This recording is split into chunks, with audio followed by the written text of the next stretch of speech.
In 2017, I hired 5 Filipino virtual assistants, and 3 months later, I had to let go of all of them and I was down to zero. In this video, I'm going to explain to you what mistake I made and why I did it and how I should have done it differently when I was starting out my business. So in 2017, I read 4 Hour Workweek by Tim Ferriss, which is a great book that teaches you how to create a business or create an online income that doesn't actually require you to work in it. And this to me at the time was amazing because I was trying to find a way to make money online. And I was also trying to find a way to continue my lifestyle where I could just keep traveling and sleep on the beach and do what I wanted, but still make more and more money. And that's where my mistake started, is I wanted to continue doing nothing. And so I thought that if I hired 5 people, then, numbers, right? 5 people, they're going to get so much work done. The reality was that I didn't know what I was doing. I didn't know what tasks to delegate. I didn't know how to run the business that I was building. And so I actually had a few years of learning ahead of me. And it wasn't until 2020 that I really started working full time again with another Filipino VA. It took me a couple of years of learning how to do different business skills, sales, marketing, building a product that actually has value that people will pay for, learning how to interact with clients, customer success, customer support, customer communication. And that meant that at the beginning, I was not ready for all of this stuff. And so hiring 5 Filipino VAs in one go was just a bandaid attempt at me trying to not do any work. The hard truth is that as an entrepreneur, as a business owner, you have to do the work, and you have to begin by doing the work yourself, because you're not able to get employees and teach them what to do unless the business has processes. The reason you can step into a McDonald's and trained on what to do is because that business has been around for a while and they know how to teach you and train you on what needs to be done. Unless your business has those things, you've made money, you've given customers a result, then there's nothing to turn to a VA and say, here, do this. It's just a bunch of marketing or outreach that you should be doing anyway, because you need to learn what works and what doesn't.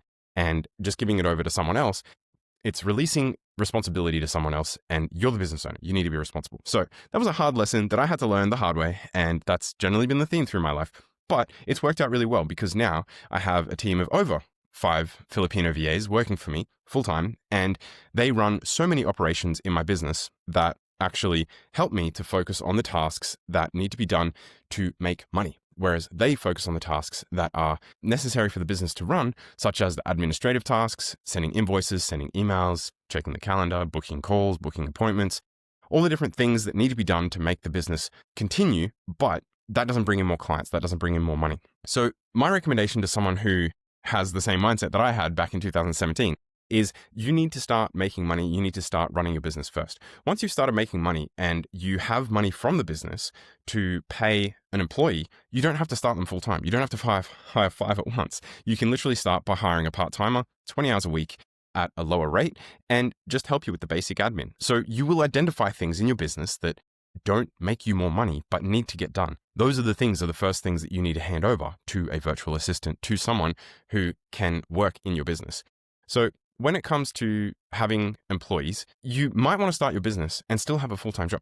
But if you don't, and your business is creating income, that's when it makes sense to then start hiring someone and bringing them on board to help you with these tasks. So once you've got that and you started making the money and you've got someone who's starting to do the tasks, well, what I did next is I actually made them full-time. And then once they were full-time for a short period of time, I got a second VA, and then a third, and then a fourth, and then a fifth. And so that is how you can gradually grow your business, because you start to accumulate too many administrative tasks, and then you're able to hand them over one by one to VAs. So I have other videos where I can teach you how to actually delegate tasks to VAs, so you can watch those if you're interested in learning how. And I've got videos as well on how to hire a VA. And so that's going to help you narrow down to someone who's actually going to help you with your business, and someone who's not there just going to be a task rabbit or someone who's just showing up for a paycheck. You actually want someone that you can grow with. And so my recommendations around this, which I'll explain in another video, is that you want to eventually find someone who's going to stick with you long term and who's going to be full time. And then the other thing is, depending on the business and the goals of your business, you want to consider what roles am I bringing these people into? But I really think that everyone should start with a general virtual assistant and administrative assistant.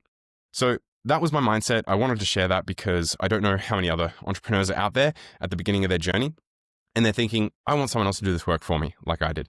And like I said, it's a hard lesson to learn, but you need to do the work first and then delegate things once there is work to do, and work that can be replicated, recorded, and systemized into a step-by-step process that can then be handed off. So if you're looking to hire a VA, you can reach out to us at FindMyVA. or continue watching any of my content, I'll be sharing lots of tips around how to delegate, how to hire, how to organize, and how to communicate with Filipino VAs. I really love working with Filipinos. They have such a loyal culture. They're such kind, nice people, and they're really, really hardworking. And strangely enough, they have great internet, and they're really good at what they do: administrative tasks on the computer, all the different things that you can hire someone for as a general or administrative assistant in your business. So good luck to you as an entrepreneur. Good luck hiring. Good luck delegating. Good luck going down this journey. It is a mind-blowing experience to realize that you're not the only one who has to run things in your business, and that you can actually give tasks over to someone else. When you experience that for the first time, you can't go back. It is magic, and I wish you the best of luck.